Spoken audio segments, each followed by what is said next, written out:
So I have two dogs, and both of them pulled really hard when I first got them. I've had Betty longer. She's the black and white border collie, and she has learned how not to pull. So if you have dogs that pull, this is going to be a video that's going to show you some of the tips that you can use to get them to quit pulling. As you can see, Betty is over her pulling. Butch is not. Butch is my younger dog. I haven't had him as long, and in all fairness, I haven't really worked with him at all because he's little and it's easy to manage his pulling. But it is time to get him some manners.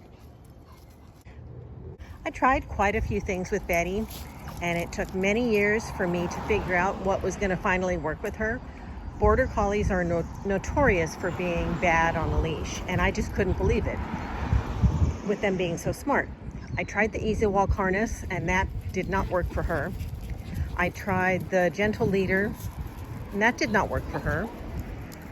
And what finally worked for Bet, and I also tried Be a Tree. That worked a little.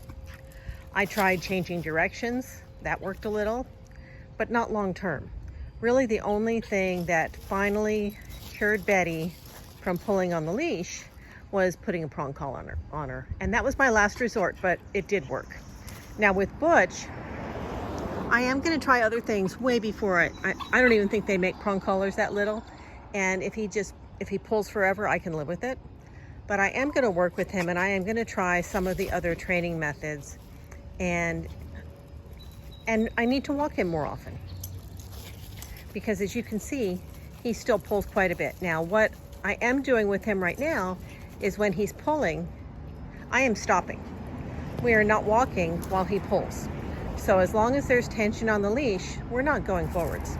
And if he continues, we're going to take a step backwards, because that makes him go, oh, what's she doing? Okay, and that makes him stop, and now we can go forward. But as soon as he starts pulling again, we don't go. So this training is not what you do if you want to have a nice, easy walk, because he's going to pull the majority of the time. And I'm only going to spend about 10 minutes of our walk in training mode, and then we're just going to walk. Now, something that is very common with dogs is after you've been out for a little bit and the initial excitement of getting out for a walk wears off, most of them don't pull nearly as much. And this is the case with Butch as well. Once we've been out for about 10 minutes, he doesn't really pull.